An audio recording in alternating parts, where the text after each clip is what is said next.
ওম শান্তি। সাকার বাংলা মুরলী 19শে সেপ্টেম্বর 2025। আজকে বাবা বলেছেন, মিষ্টি বাচ্চারা, এই অসীম জগতের নাটকে তোমাদের অর্থাৎ আত্মাদের নিজের নিজের পার্ট প্রাপ্ত হয়েছে। এখন তোমাদের এই শরীররূপী বস্ত্র ছেড়ে গৃহে যেতে হবে, আবার নতুন রাজ্যে আসতে হবে। আজকের এই মহাবাক্যতে বাবা আমাদের মনন চিন্তনের জন্য এক বিশেষ বিষয় দিয়েছেন। এক বিষয়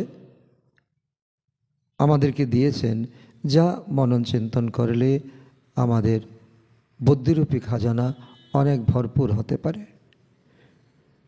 তো আমরা শুনে এসেছি যে এই সংসার হলো একটা নাট্যশালা, আর আমরা প্রত্যেকে এক একজন অভিনেতা অভিনেত্রী। তো আজকে পরমপিতা পরমাত্মা বলছেন যে একটা হচ্ছে সীমিত জগৎ, এক হচ্ছে কি অসীমিত জগৎ। তো এই সময় এখন কলিযুগের শেষ মুহূর্ত, এখন অসীমিত জগৎ। এখন 850 কোটি লোক এ দুনিয়াতে বসবাস করছে। তো এখন আমাদের কাছে কখনো মন্দ লোক আসবে, কখনো ভালো লোক আসবে, কখনো রাগী লোক আসবে, কখনো দুঃশব্দ গালি দিয়ে চলে যাবে। যখন আমরা এই সময়ে এই অসীম জগতের পার্টকে বুঝব, প্রত্যেকের পার্টকে বুঝব এবং আমার নিজের পার্টকেও বুঝব, আর লক্ষ্যকে যখন জানব যে এই পার্ট এখন যে আমাকে ঘৃণা করবে তার পার্টি হচ্ছে এরকম, আর আমাকে সহ্য করতে হবে আমার পার্টি হচ্ছে এরকম। কারণ আমি এখন এই অসীম দুনিয়া থেকে এখন আমি সীমিত দুনিয়াতে যাব, সত্যযুগে যাব। তো এখন আমার মধ্যে ধৈর্য শক্তি থাকতে হবে, বাবার দেওয়া অষ্ট শক্তি আমাদের থাকতে হবে, আত্মার 7 গুণ আমাদের মধ্যে থাকতে হবে। তবেই আমরা এই পাঠ পড়াশোনা করে আমরা এই স্থিতি তৈরি করতে পারব যে এখনই আমরা শরীররূপী বস্ত্র ছেড়ে ফেলে দিয়ে আমাদের আসল গৃহে যেতে হবে। নতুবা যখন তার সমালোচনা করব তো তাকে দেখব নিজেকে দেখব না, তখন এই নষ্ট মহাস্মৃতি আমাদের আসবে না। তার অনেক মর্মার্থ অনেক গভীরে করা যায়, কিন্তু এটা বুঝলেও আমাদের কিন্তু চলবে যে আমরা প্রত্যেকে আমাদের নিজের পার্টকে অন্যের পার্টকে বুঝতে হবে। প্রশ্ন: বাবা কোনো কাজই অনুপ্রেরণার দ্বারা করান না, ওনার অবতরণ হয়। এটা কোন বিষয়ের দ্বারা প্রমাণিত হয়? আমাদের কাছে একটা বড় চ্যালেঞ্জ যে ঈশ্বর অবতরণ করেন, ঈশ্বর অনুপ্রেরণার দ্বারা কোনো কাজ করেন না। তো অনুপ্রেরণা কি তাকে বুঝতে হবে, আর ঈশ্বর অবতরণ হন সেই বিষয়টাও আমাদের পুরো নলেজ থাকতে হবে। উত্তর: বাবাকে বলা হয় করণ করাবনহার। অনুপ্রেরণার অর্থ হলো ভাবনা চিন্তা। অনুপ্রেরণার দ্বারা কোনো নতুন দুনিয়া স্থাপন হয় না, বাবা বাচ্চাদের দ্বারা স্থাপন করান। কর্মেন্দ্রিয় ব্যতীত তো কিছুই করাতে পারেন না, সেই জন্য তাকে শরীরের আধার নিতে হয়। তাই তিনি এসে প্রাঞ্জল ভাষায় আমাদেরকে বলছেন, আমি ব্রহ্মার শরীরকে আমি লোন নিয়েছি। যখনই আমার কাছে সংকল্প গেছে, আর যখনই ড্রামা অনুসার আমার সংকল্প হয়েছে এখন আমাকে যেতে হবে, তৎক্ষণাৎ আমি চলে এসেছি, এই ব্রহ্মার শরীরে আমি প্রবেশ করেছি। এটাই আমার অবতরণ, এটাই আমার দিব্য জন্ম। তো এটাই নিজে মনন চিন্তন করে এই জ্ঞানকে গভীরভাবে বুঝে তারপর অন্যকে বোঝাতে হবে। পরমপিতা পরমাত্মা করণ করাবনহার, তিনি করান, তিনি করেন না। তার জন্য তিনি ব্রহ্মার শরীরে এসে তিনি এই জ্ঞান প্রদান করেন, আর ব্রহ্মা বিষ্ণু শঙ্করকে দিয়ে তিনি সৃষ্টি স্থিতি লয় এই 3 কার্য তিনি করান। তার জন্য উনি করাবনহার। ওম শান্তি। আত্মারূপী বাচ্চারা পরমপিতা পরমাত্মার সম্মুখে বসে আছে, যদিও আত্মারা নিজের পিতার সম্মুখে বসে আছে।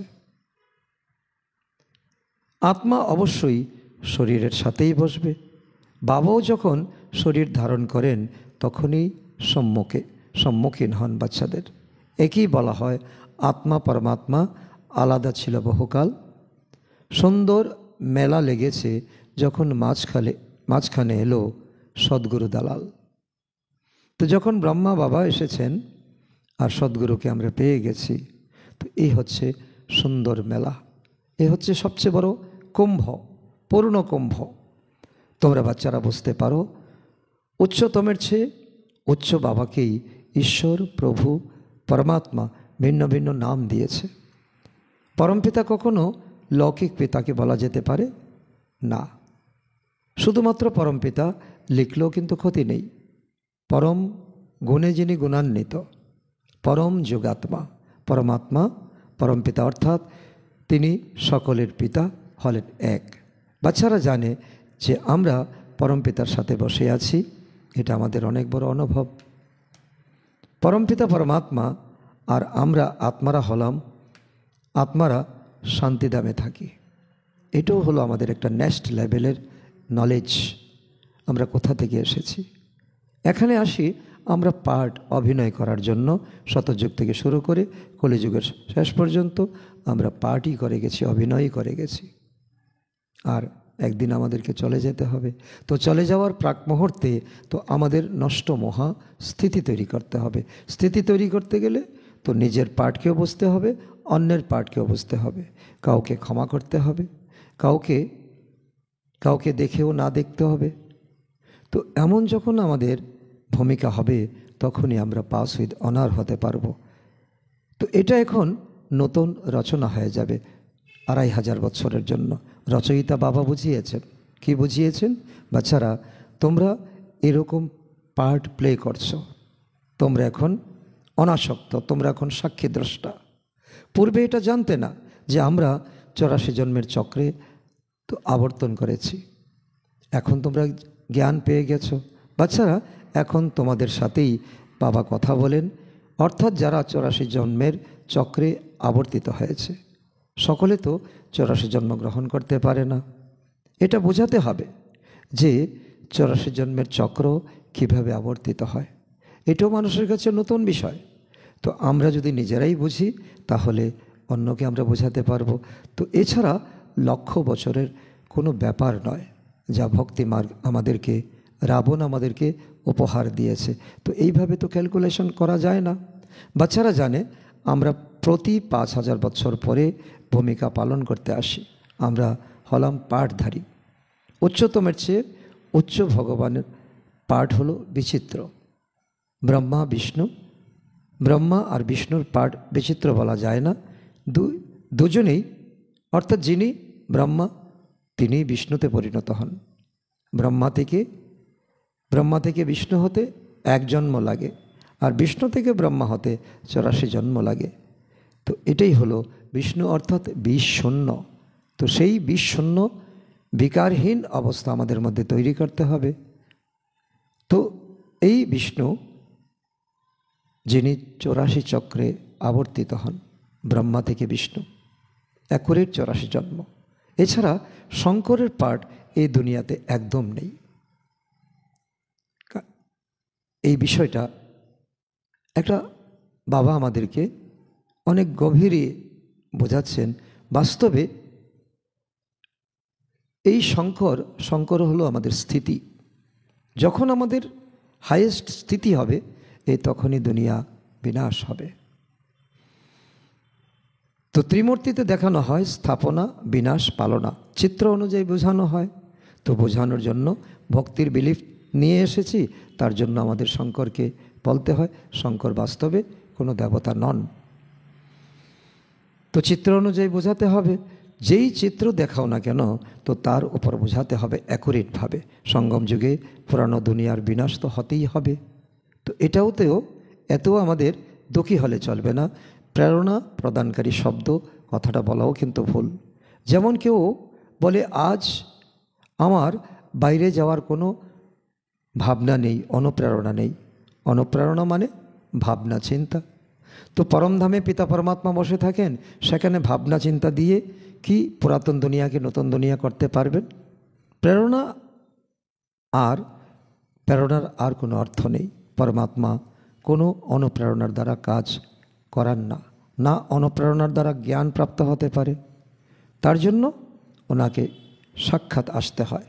বাবা আসেন এই কর্মেন্দ্রের দ্বারা, ব্রহ্মা বাবার শরীর দ্বারা আমাদেরকে এখন এই জীবনের রহস্য খুলে বলেন। আর তিনিও বলেন এই পার্ট প্লে করতে আসি আমি, করণ করাবন হার। তিনি পিতা পরমাত্মা নিজেই বলছেন আমি করি না, আমি করাই। করিয়ে নেবেন বাচ্চাদের দ্বারা। আর তার জন্য স্থাপনা পালনা বিনাশ তো বাচ্চাদের দ্বারাই হবে, শরীর ব্যতীত তো করতে পারবেন না। তো এই কথাও কেউ জানে না দুনিয়াতে, না ঈশ্বর পরমপিতাকে জানে। ঋষিমুনিরাও বলতেন আমরাও জানি না, আবাং মনুষ্য গোচর, না আত্মাকে না পরমাত্মা বাবাকে কাউকে জানে না ঋষিমুনি। টাইটেল তাদের কত বড়, আর মানুষ তাদের কাছে গিয়ে ভিক্ষা করেছে, জানতে চেয়েছে, উৎসুকতা দেখিয়েছে। তারা বলে আমরা জানি না কিছু। তো কারোর মধ্যেই যে কোনো জ্ঞান নেই।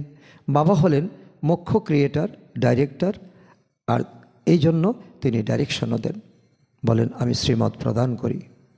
মানুষের বুদ্ধিতে তো আছে সর্বব্যাপীর জ্ঞান। ভগবান সর্বব্যাপী, সর্বত্র বিরাজমান।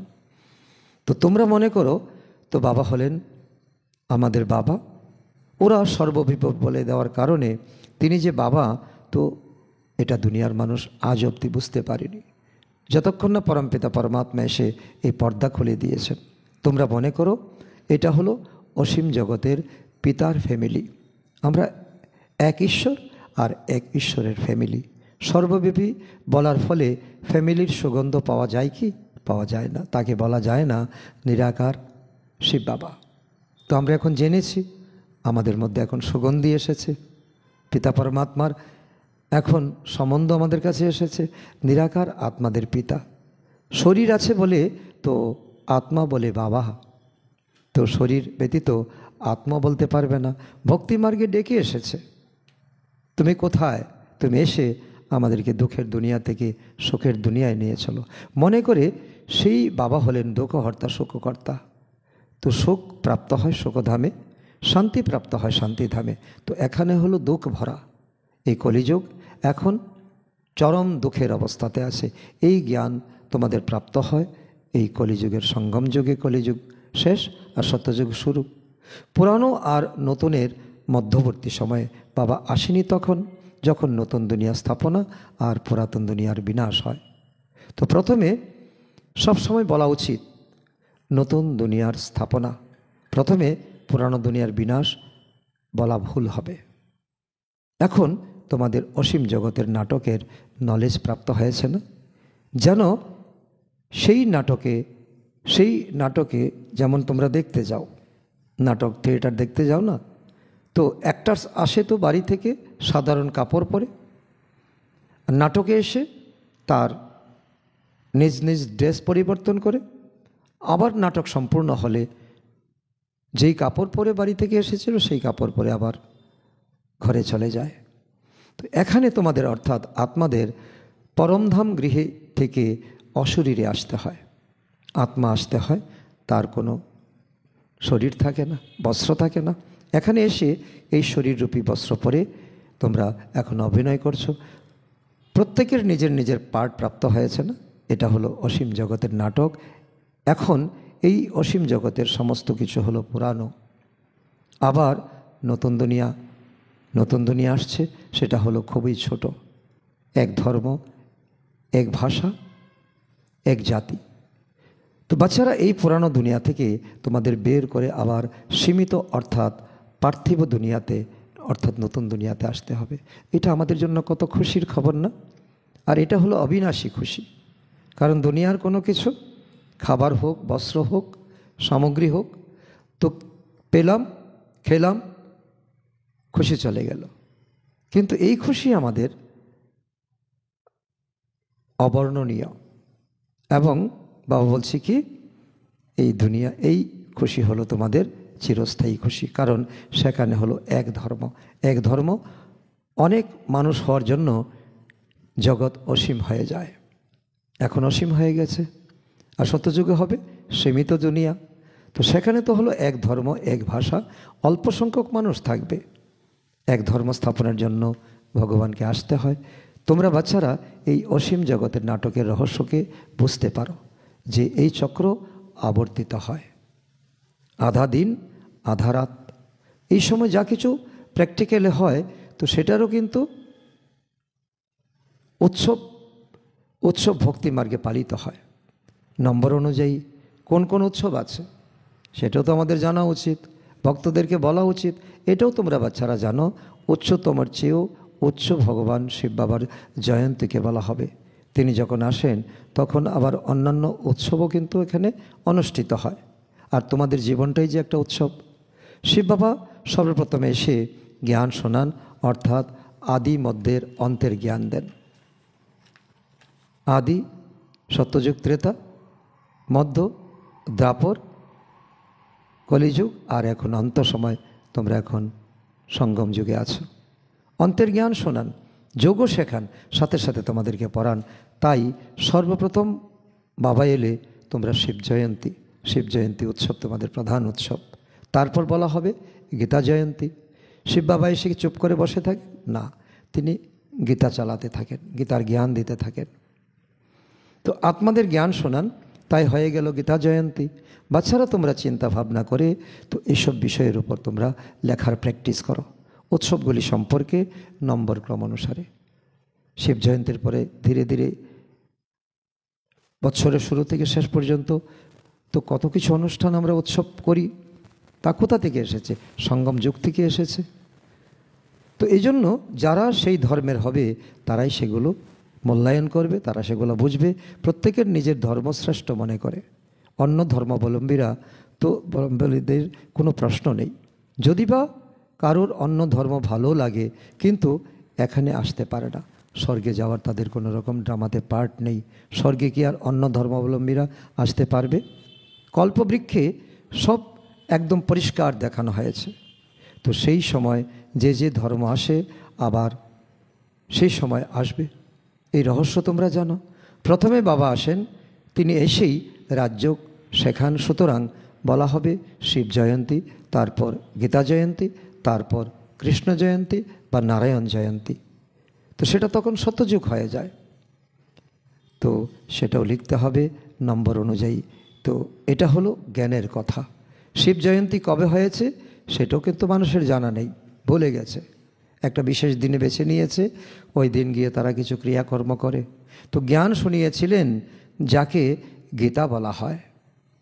পরমপিতা পরমাত্মা এসে যা পরিবেশন করেছেন তা হলো জ্ঞান, আর যাকে দুই শব্দে বলা হয় গীতা। তারপর বিনাশও হয়। জগদম্বা ইত্যাদির জয়ন্তীর কোনো হলিডে নেই। মানুষ কোনো কিছুরই তিথি তারিখ ইত্যাদি একদমই জানে না। লক্ষ্মীনারায়ণ রাম সীতার রাজ্যকেই জানে না। 2500 বৎসর সময়কালে যারা এসেছে তাদের বিষয়ে জানে, কিন্তু তাদের আগে যারা আদি সনাতন দেবী দেবতা ছিলেন তাদের কত সময় হলো, তো কিছুই জানে না। তারা কি করে এই পদ পেয়েছে? আদি সনাতন দেবী দেবতা ধর্মের কি করে হয়েছে? তারা পূজ্য কি করে হয়েছে? 5000 বছর থেকে তো বড় কল্প আর হতেই পারে না। আধা কল্পের থেকে তো অনেক সংখ্যক এসে গেছে। দ্বাপর কলিযুগে লোক সংখ্যা অনেক বেড়েছে, তো বাকি অর্ধেকে তো ওনাদের রাজত্ব থাকে, দেবী দেবতাদের রাজত্ব থাকে, শতযুগ ত্রেতা যুগ। তবে বেশি বছরের কল্প কি করে হতে পারে? 84 লাখ জন্ম কখনো হতে পারে না। তারা মনে করে কলিযুগের আয়ু হলো লক্ষ লক্ষ বৎসর। তো মানুষকে একেবারে অন্ধকারে ফেলে দিয়েছে, তাই না? কোথায় সমগ্র ড্রামা 5000 বৎসরের, কোথায় কলিযুগের বৎসর বলে দেয় এখনও 40,000 বৎসর বাকি আছে। যখন লড়াই লাগে তো মনে করে ভগবানকে আসতে হবে, কিন্তু ভগবানের আশা তো চাই সঙ্গমে।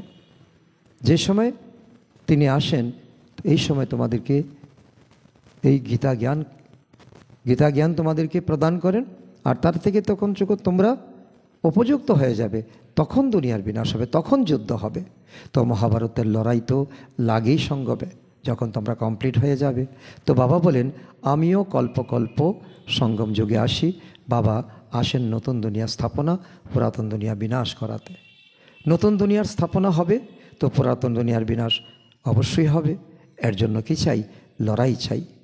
তো এর মধ্যে শঙ্করের অনুপ্রেরণা ইত্যাদির কোনো ব্যাপার নেই। অনেকে বলে শঙ্কর অনুপ্রেরণা দিচ্ছেন বোম বানানোর জন্য। তো তার জন্য বাবা বলেছেন আন্ডারস্টুড, বুঝে গেছো, পুরানো দুনিয়ার অবসান হয়ে যাবে। এটা ড্রামাতে লেখা আছে। অট্টালিকা ইত্যাদি তো আর্থকোয়েক অর্থাৎ ভূমিকম্পে সব শেষ হয়ে যাবে। এটা হলো অহংকার। অহংকার কীভাবে?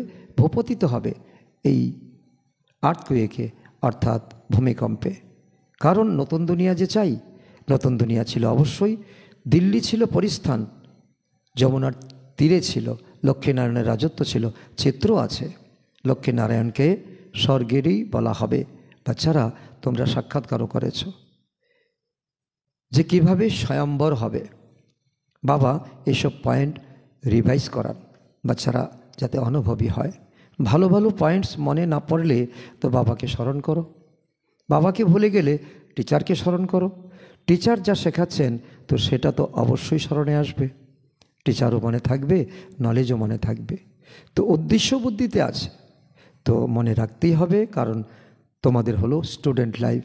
Student life is the best life. তোমরা এটাও জানো যে যিনি আমাদের পড়ান তিনি হলেন আমাদের বাবা। লৌকিক বাবা কোথাও গুম হয়ে কি যায় না। লৌকিক বাবার স্মৃতি কখনো ভুলে যাও কি? যাও না।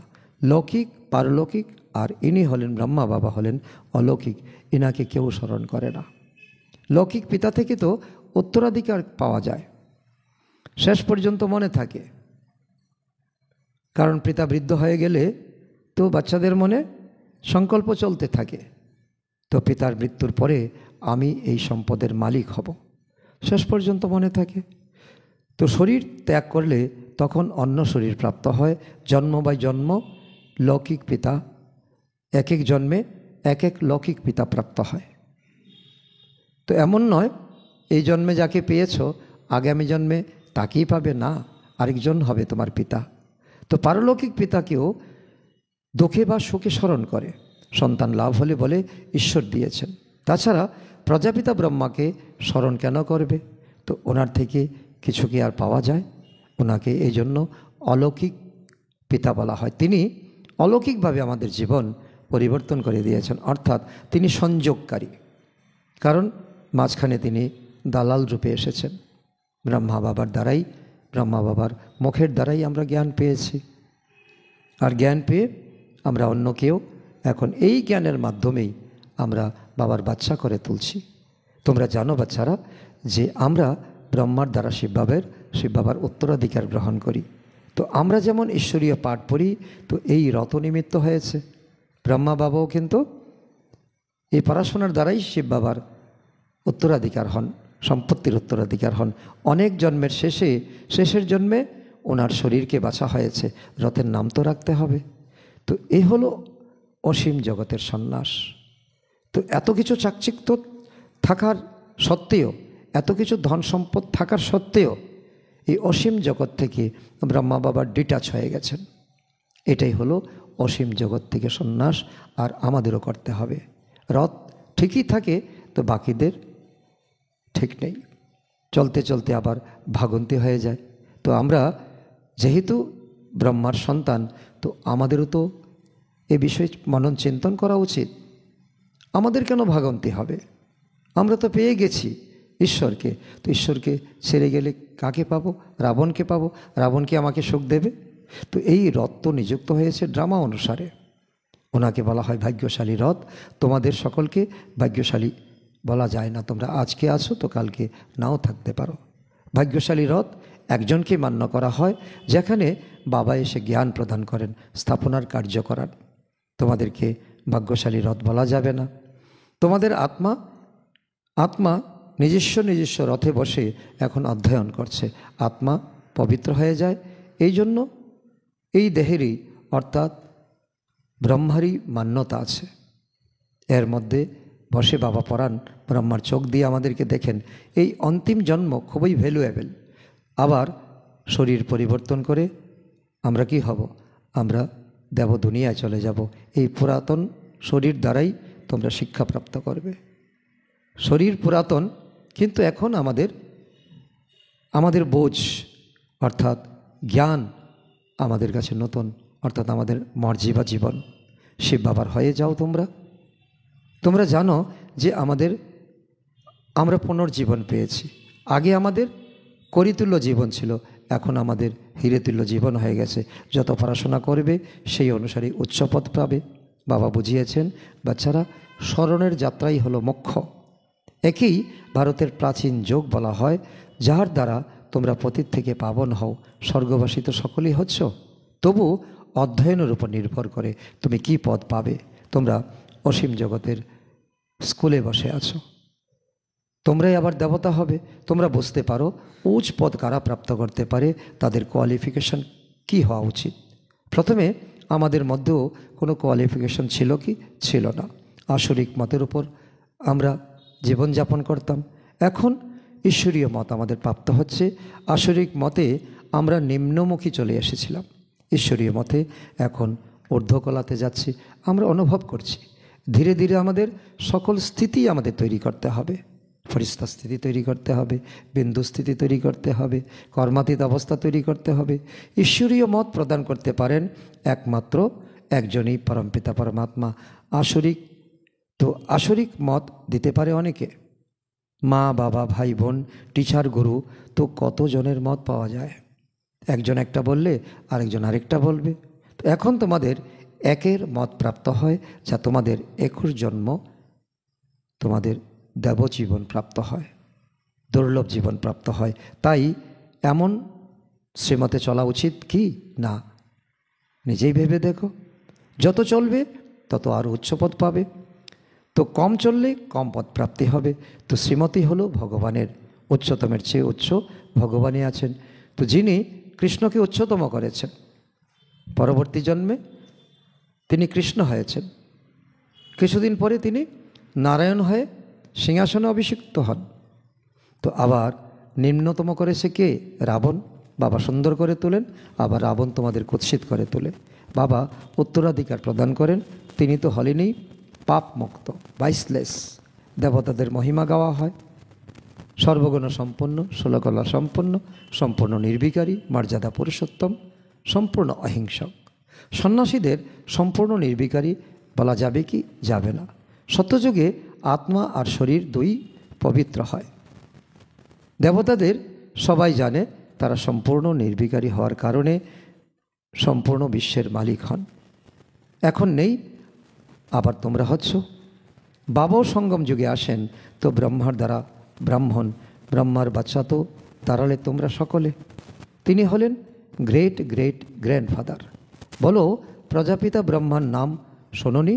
যখন তোমরা কোথাও সেবা করতে যাবে, তোমরা গিয়ে তাদেরকে প্রশ্ন করবে, ব্রহ্মার নাম কি শোনোনি? কেউ হা বলবে, কেউ না বলবে। তো পরমপিতা পরমাত্মা ব্রহ্মার দ্বারাই সৃষ্টি রচনা করেন ব্রাহ্মণ কুল। তো ব্রহ্মা মুখবংশাবলী ভাই বোন হয়ে গেল। তো এখানে রাজারানীর কোনো ব্যাপার নেই, রাজারানী হবে তোমরা সত্যযুগে। এই ব্রাহ্মণ কুল তো সঙ্গম যুগের অল্প সময় চলে। এই সঙ্গম যুগ 100 বৎসরের সঙ্গম যুগ।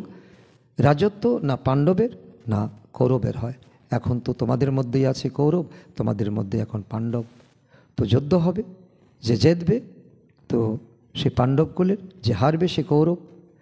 আচ্ছা, মিষ্টি মিষ্টি হারানিধি বাচ্চাদের প্রতি মাতা পিতা বাপদাদার স্মরণের স্নেহ সুমন আর সুপ্রভাত। আত্মাদের পিতা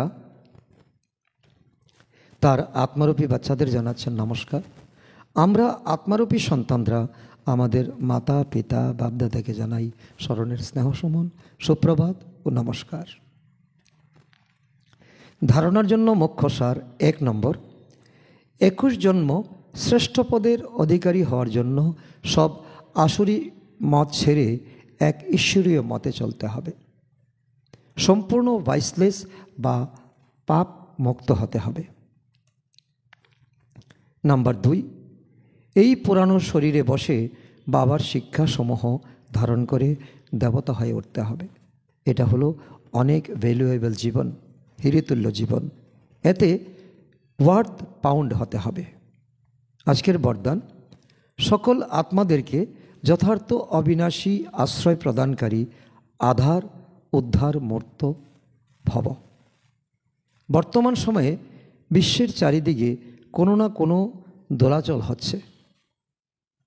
কোথাও মনের অনেক টেনশনের দোলাচল হচ্ছে, কোথাও প্রকৃতির তমপ্রধান বায়ুমণ্ডলের দোলাচল হচ্ছে। অল্পকালের সাধন সকলের চিন্তাকে চিতার দিকে নিয়ে যাচ্ছে। এজন্য অল্পকালের আধার থেকে, প্রাপ্তিগুলির থেকে, বিধিগুলির থেকে ক্লান্ত হয়ে বাস্তবিক আশ্রয় খুঁজছে। তাই তোমরা কি হলে? তোমরা হলে আধার উদ্ধার মূর্তি আত্মারা। তাদেরকে শ্রেষ্ঠ অবিনাশী প্রাপ্তিগুলির যথার্থ বাস্তবিক অবিনাশী আশ্রয়ের অনুভূতি করাও। এখানে যে শান্তির জায়গা, এখানে যে সুখের জায়গা, তো তাদেরকে অনুভব করাবে তোমরা, ভাইব্রেশন ছড়িয়ে দেবে। স্লোগান, সময় হলো অমূল্য খাজানা। এই জন্য একে নষ্ট করার পরিবর্তে তৎক্ষণাৎ নির্ণয় করে সফল করো। অব্যক্ত ইশারা, এখন লগনের অগ্নিকে প্রজ্বলিত করে যোগকে জ্বালারূপ বানাও। যেরকম সূর্যের কিরণ ছড়িয়ে পড়ে, এরকম মাস্টার সর্বশক্তিমানের স্টেজের উপর শক্তি বা বিশেষত্বরূপী কিরণ চারিদিকে ছড়িয়ে পড়ছে, এরকম অনুভব করবে। এর জন্য আমি হলাম মাস্টার সর্বশক্তিমান বিঘ্ন বিনাশক আত্মা। এই সমানের স্মৃতির সিটে স্থিত হয়ে কাজ করো, তাহলে বিঘ্ন সামনেও আসতে পারবে না। আজকের সমান হলো আমি আধার উদ্ধার মূর্তি আত্মা। আচ্ছা, ওম শান্তি।